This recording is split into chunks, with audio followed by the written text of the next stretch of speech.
우리가 선교지에 가면 평소에 있을 때보다 더 큰 은혜를 받습니다. 저는 선교지에 갔을 때 큰 은혜를 받는 것이 무엇인가 저 자신을 살펴봤을 때 그곳에 가서 하나님이 하신 일을 많이 보기 때문에 그렇습니다.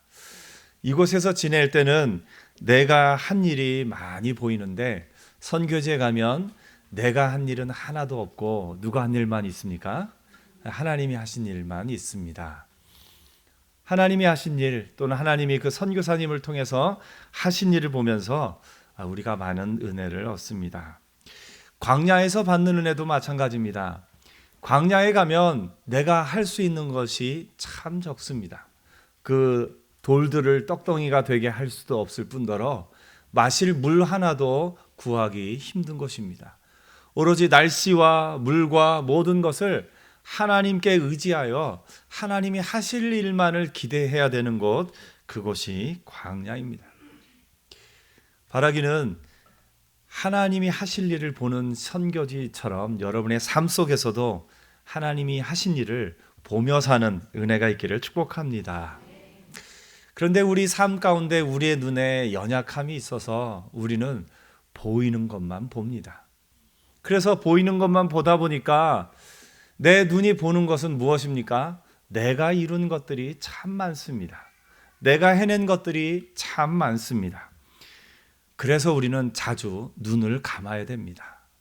눈을 감아야 보이는 것들이 있습니다. 오늘 여러분, 눈을 자주 감는 은혜가 있기를 축복합니다.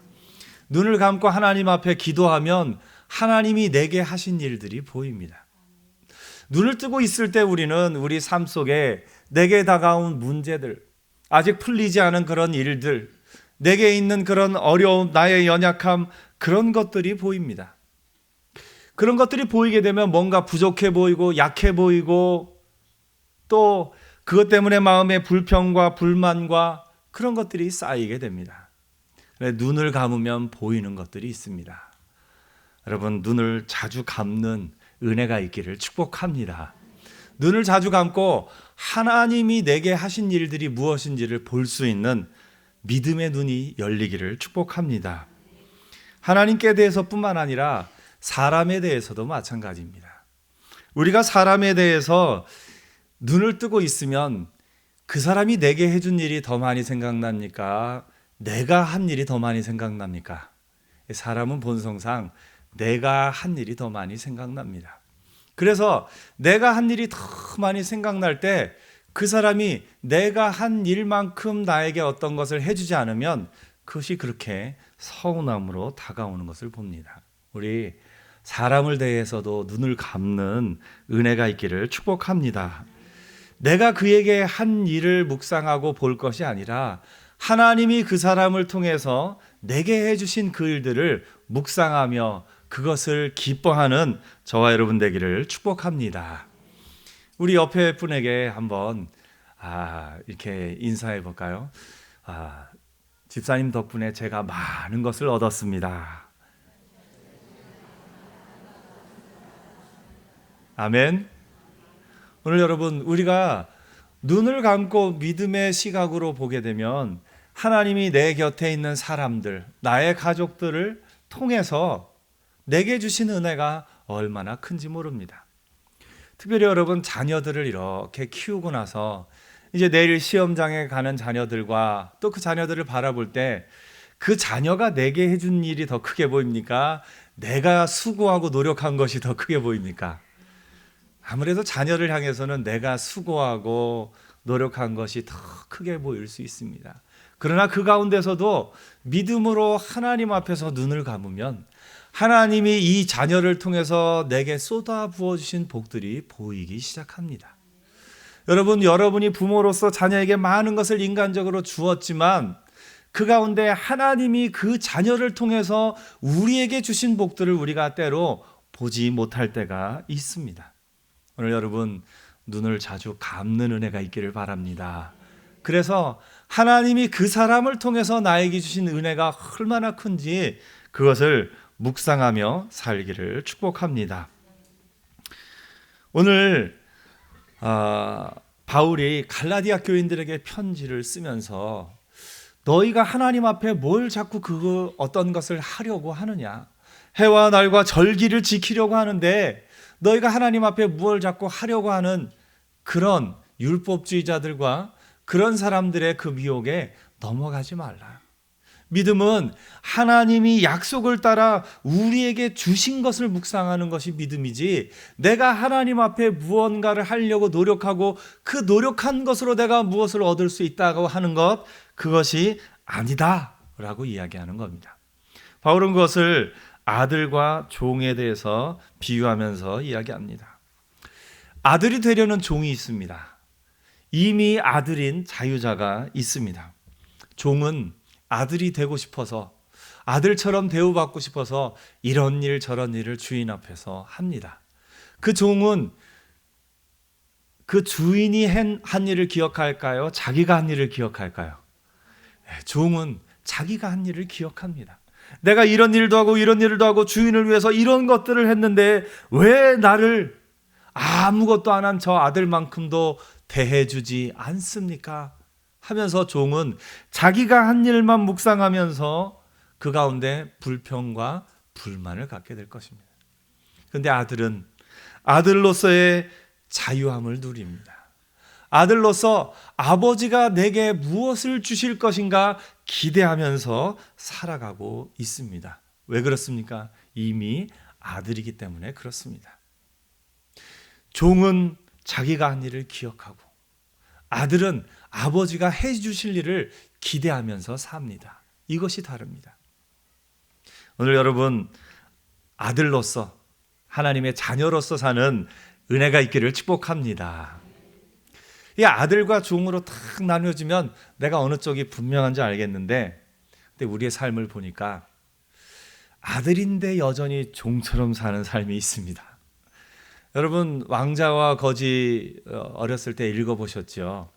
왕자가 왕궁 생활이 좀 실증이 났는지 떠나서 저 시장터로 내려갔다가 자기하고 꼭 닮은 거지 한 명을 만나서 자기 옷을 갈아입혀서 왕궁으로 보냅니다.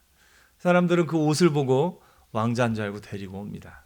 그런데 처음 그 다음날 식사 시간에 어떤 일이 벌어집니까? 먹을 거를 막 먹고, 왕자는 먹을 걸 먹고 어떻게 합니까? 다 먹으면 딱 그만둬야 되는데 거지는 어떻게 합니까? 자꾸 음식을 뒤로 챙깁니다. 옷은 왕자의 옷을 입고 왕궁에 들어갔지만 여전히 거지의 모습을, 그 습관을 기억하고 있는 사람들이 있다라는 겁니다. 바울은 이것을 4장 1절 2절에 이렇게 비유를 합니다. 후견인과 청지기 아래에 있는 유업을 이을 자로 비유합니다. 우리 4장 1절 2절 말씀 같이 한번 읽어보겠습니다. 1절 2절입니다. 시작.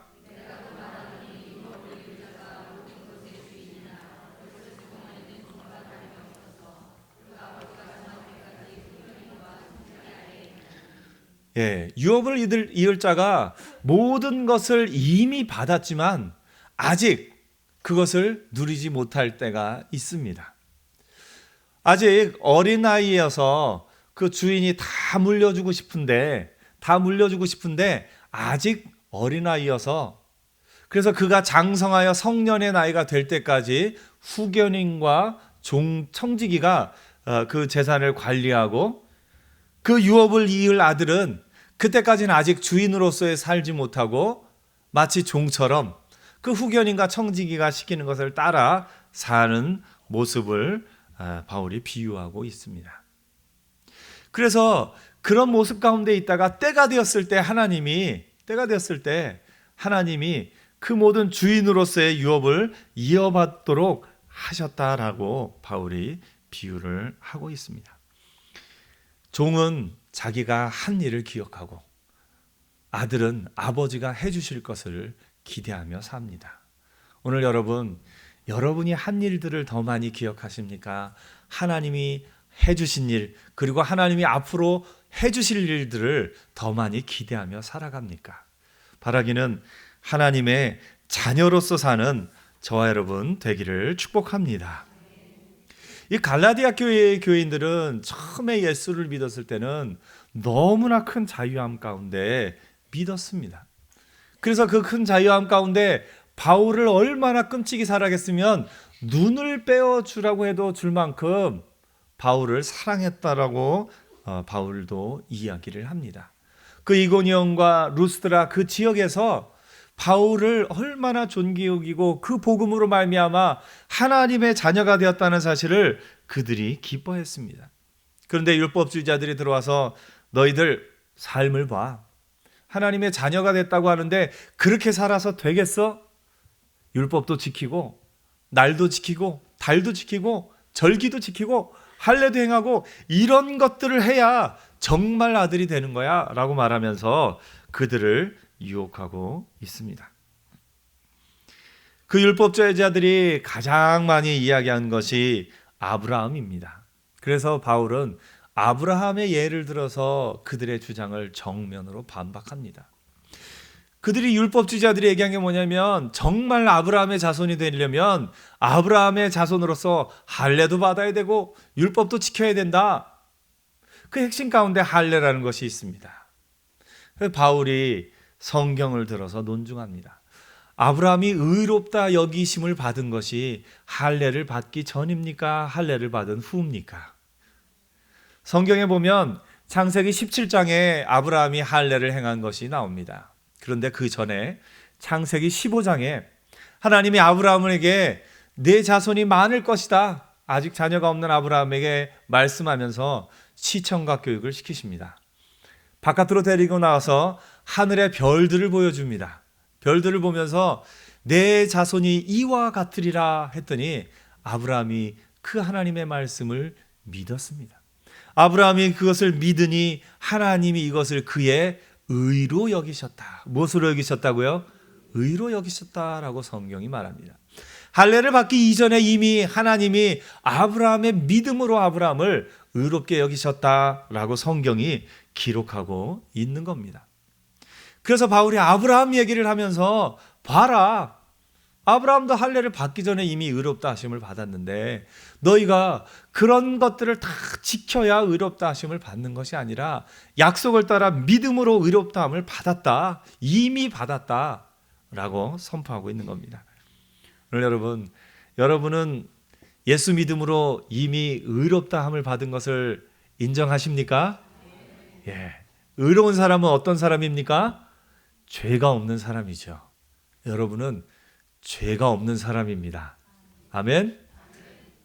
조금 쑥스러운가요? 여전히 죄가 있어서 앞에 괄호 열고 하나 하면은 좀 더 와달래나요? 심판받을. 예수 안에 있는 우리는 어떤 죄가 없습니까? 심판받을 죄가 없습니다. 왜 그렇습니까? 예수님께서 우리의 죄의 심판을 십자가 위에서 다 감당하셨기 때문에 그렇습니다. 그래서 이미 하나님의 자녀가 된 저와 여러분은 오직 믿음으로 심판받을 죄가 없는 사람이 되었습니다. 옆에 한번 얘기해 주세요. 저는 심판받을 죄가 없는 사람입니다. 네. 저는 예수님 안에서 의인입니다. 아멘. 바울이 갈라디아 교인들에게 아브라함을 봐라. 아브라함도 믿음으로 의롭다 하심을 받았는데 너희가 믿음으로 의롭다 하심을 받았다. 오늘 또 바울이 한 번 더 아브라함 얘기를 합니다. 무슨 얘기를 합니까? 아브라함의 자녀, 그 자녀 중에서 하갈에게서 태어난 이스마엘과 사라에게 태어난 이삭에 대해서 이야기를 하고 있습니다. 그 율법주의자들이 얘기하는 그것에 대해서 정면으로 반박하면서 아브라함 얘기를 가장 그들이 핵심으로 생각하고 있는 아브라함 얘기를 하면서 그들의 논증을 반박하고 있습니다. 우리 4장 21절 22절 같이 한번 읽어보겠습니다. 21절 22절 말씀입니다. 시작.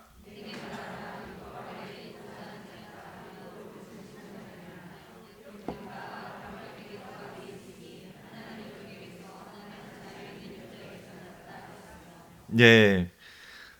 이스마엘과 이삭에 대한 이야기입니다. 두 주인이 있고 두 아들이 있고 두 여인이 있고 두 아들이 있고 두 언약이 있습니다. 한 명은 종입니다. 하갈입니다. 한 명은 자유한 여인 사라입니다. 한 아들은 육체를 따라 난 이스마엘입니다. 한 아들은 약속을 따라 태어난 이삭입니다. 이 이스마엘에게는 이스마엘의 언약이 있고 이삭에게는 약속의 언약이 있습니다. 종은 하갈이라는 여종에게서 육체를 따라 태어난 이스마엘이 있고 바울은 이것을 신의 산의 율법의 언약이다라고 이야기를 합니다. 그 신의 산은 곧 예루살렘이다. 좀 과감하게 이야기합니다. 육체를 따라 태어난 이스마엘, 그 신의 산 율법의 언약을 상징하는데 그것이 현재의 예루살렘이다라고 이야기를 합니다. 반대편에는 자유인이 있습니다. 자유인인 사라에게서 믿음에 기초한 약속을 따라서 이삭이 태어납니다. 이 이삭은 믿음에 기초한 언약의 그 약속의 언약을 상징합니다. 그리고 이것은 이 땅의 예루살렘이 아니라 바울이 위에 있는 예루살렘이다 이렇게 이야기를 합니다. 예수 그리스도를 믿음으로 말미암아가 하나님의 자녀가 된 교회를 말하고 있는 겁니다. 이 자유인은 약속을 따라 태어났기 때문에 율법 아래 있지 않다라는 것을 한 번 더 이야기하고 있는 겁니다. 율법 아래 태어난 이 육체의 자녀가 아버지의 유업을 잊지 못합니다. 유업은 약속의 자녀가 있습니다. 창세기 21장 12절은 이렇게 말합니다. 우리 성경 창세기 21장 12절 화면을 보면서 다 같이 읽겠습니다. 시작. 내 아이나 내 애종으로 말미암아 근심하지 말고 사가 내게 이른 말을 다 들으라. 이삭에게서 나는 자라야 내 씨라 부를 것임이라. 아멘. 종은 유업을 받지 못합니다. 약속 있는 자가 그 유업을 받습니다. 그러므로 우리는 종으로 사는 사람이 아니라 자녀로 사는 사람들입니다. 우리는 종으로 사는 사람이 아니라 자녀로 사는 사람이기 때문에 내가 한 일을 기억하는 사람이 아니라 아버지가 내게 주실 것들을, 아버지가 내게 하신 일들을, 그 약속들을 기억하며 사는 사람들인 것입니다. 오늘 여러분이 한 일, 내가 하나님 앞에 한 일을 주목하면 어떤 때는 내가 좀 이런 일도 하고 저런 일도 했지, 내가 좀 한 일들이 많은 것 같아 어깨가 으쓱하기도 하다가 어떤 때는 나는 왜 이럴까 하면서 한없이 낮아지는 것이 우리의 마음인 것을 봅니다. 우리가 한 일을 기억한다면 우리는 하나님 앞에서 아무도 설 수 있는 자가 없습니다. 하나님이 우리에게 하신 일, 예수 그리스도를 이 땅에 보내셔서 십자가에 죽게 하시고 우리를 죄로부터 자유케 하신 그 일이 있었기 때문에 우리가 하나님 앞에 나오게 된 줄 믿습니다. 갈라디아 교회에 그 문제들이 들어오면서 갈라디아 교인들이 지금 이대로 안 되나 봐, 뭔가 조금 더 해야 되나 봐 하면서 그 가운데 율법을, 해와 달과 절기를 지키기 시작합니다. 물론 바울이 말한 것이 해와 달과 절기를 지키지 말라고 한 것은 아닙니다. 로마서 14장 6절에서 바울은 이렇게 이야기합니다. 우리 로마서 14장 6절, 그 다음에 골로새서 2장 16절 같이 한번 보겠습니다. 로마서 14장 6절에 다 같이 시작.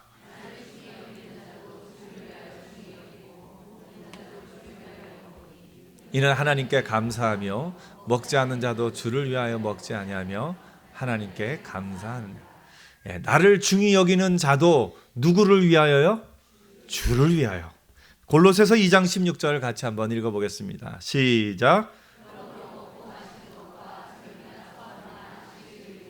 누구든지 너희를 비판하지 못하게 하라.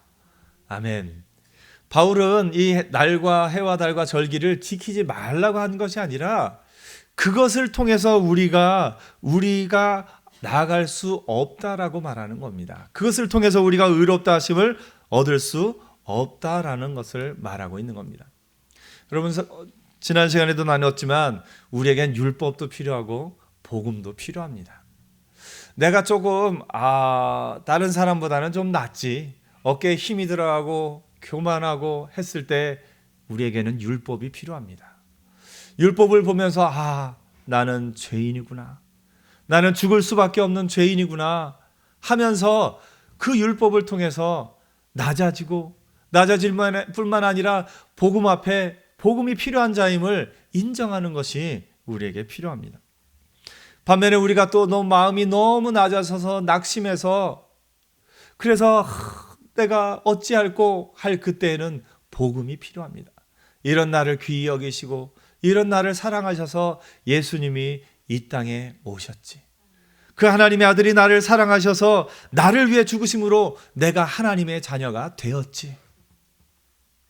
그래서 한편으로는 율법을, 한편으로는 복음을, 율법이 우리로 하여금 앞으로 나아가게 할 때가 있고 복음이 우리로 하여금 앞으로 나아가게 할 때가 있는 것을 보게 됩니다. 그래서 바울은 율법을 필요 없다, 없애버린다, 그렇게 말하는 것이 아니라 그 율법으로 말미암아 의롭다 하심을 얻는 것이 아니라 그 율법은 우리를 복음으로 이끌고 우리가 복음 가운데 있을 때 또 이 복음이 필요함을 알려주는 것이 율법의 역할이다라고 말하고 있는 겁니다.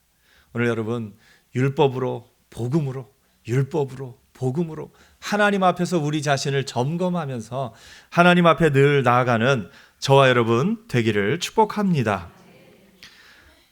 바울은 이 해와 달과 절기를 지키지 말라는 것이 아니라 그것을 지킬 때 종으로서 지키지 말라, 그것을 지키더라도 자유자로서 지키라라고 말하고 있는 겁니다. 하나님은 우리를 양자로 받아들이셨습니다. 우리를 그 속박으로부터 구속하기 위해서 아들을 보내셨습니다. 그 아들이 십자가에 달려 죽으심으로 우리는 하나님의 자녀가 되었습니다. 더 이상 종이 아니라 자녀입니다. 그리고 우리가 하나님의 아들과 우리가 하나님의 딸, 하나님의 자녀임을 확증시켜주기 위해서 우리에게 성령님을 보내셨습니다. 오늘 여러분, 아들로서, 딸로서, 하나님의 자녀로서 사는 저와 여러분 되기를 축복합니다. 내가 사는 날 동안에 내가 한 일들을 자꾸 주목하면서 내가 어떤 일도 했고 자꾸 그것을 주목하며 지내고 있다면 여러분 아직도 종의 습성이 우리에게 남아있기 때문에 그렇습니다. 내가 이런 일도 하고 내가 이런 일도 했다, 그런 생각이 날 때 아니야, 나는 아들이야, 나는 딸이야, 나는 하나님의 자녀야, 이것을 기억하는 은혜가 있기를 축복합니다. 하나님의 딸, 하나님의 아들은 눈을 감는 사람들입니다. 눈에 보이는 것들을 보며 사는 것이 아니라 하나님 앞에서 눈을 감고 하나님이 내게 하신 일들, 하나님이 나를 위해 이루신 일들을 보며 사는 사람들이 하나님의 자녀들인 것입니다. 여러분, 자녀 맞지요? 예. 눈을 감는 은혜 있기를 축복합니다. 내 눈이 보는 것들을 보는 것이 아니라 눈을 감고 하나님이 내게 주신 것들을 보는 믿음의 눈을 열고 살기를 축복합니다. 우리 곁에 있는 사람들을 향해서도 마찬가지입니다. 옆에 있는 사람들을 볼 때 내가 그에게 해준 일이 기억납니까? 하나님이 그를 통해서 나에게 하신 일이 더 많이 기억납니까? 부부간에 남편과 아내가 서로 내가 남편에게 해준 일, 남편이 나에게 해준 일, 그것을 묵상하는 것이 아니라 하나님이 남편을 통해서 나에게 해주신 일, 하나님이 아내를 통해서 나에게 해주신 일을 묵상하는 은혜가 있기를 축복합니다. 그래서 옆에 있는 사람을 향해서도 마찬가지입니다. 하나님이 당신을 통해 내게 해주신 일이 참 많습니다. 하나님이 당신을 통해 내게 부어주신 은혜가 참 큽니다. 이렇게 말하며 살 수 있는 은혜 있기를 축복합니다. 그 앞에를 이렇게 줄여서 집사님을 통해, 권사님을 통해 제게 주신 은혜가 큽니다. 한번 얘기해 줄까요? 집사님을 통해, 권사님을 통해 제게 주신 은혜가 매우 큽니다. 아멘. 오늘 여러분, 내가 순모임 가운데 있을 때 내가 순모임을 위해서 이것도 했고 저것도 했고 그것을 기억하는 것이 아니라 하나님이 순모임을 통해서 나에게 베푸신 그 은혜를 기억하는 저와 여러분 되기를 축복합니다. 남성도회, 여성도회 나갔을 때도 내가 남성도회를 위해서, 여성도회를 위해서 이것도 하고 저것도 했지, 그걸 기억하는 것이 아니라 하나님이 이 남성도회를 통해서 나에게 주신 은혜, 하나님이 이 여성도회를 통해서 나에게 베풀어 주신 은혜를 묵상하며 사는 저와 여러분 되기를 축복합니다. 부모님을 향해, 자녀를 향해서도 마찬가지입니다. 내가 자녀들에게 해준 것이 많다라고 내가 해준 것을 생각하면 사실은 서운함밖에 남지 않습니다. 내가 해준 게 얼마인데 돌아온 것은 이거밖에 없어. 내가 누군가를 통해서라도, 향해서라도 내가 해준 게 이만큼인데 나에게 이것밖에 돌아온 것이 없어. 어떤 분은 하나님을 향해서도 그렇습니다. 내가 하나님을 위해서, 교회를 위해서 한 것이 얼마만큼인데 나에게 왜 이런 고난을 주십니까? 그렇게 생각하기도 합니다. 우리 사람은 본성상 눈에 보이는 것만 보기 때문에 내가 한 일을 더 많이 보는 것이 이 세상이지만, 이 세상 가운데서도 하나님이 그 사람을 통해서, 하나님이 그 모임을 통해서 내게 주신 은혜를 늘 묵상하며 기억하며 사는 저와 여러분 되기를 축복합니다. 종은 자기가 한 일을 기억하고 아들은 받은 은혜, 받을 은혜를 기대하며 사는 사람입니다. 여러분, 종으로서 사는 것이 아니라 하나님의 자녀로서 사는 저와 여러분 되기를 축복합니다.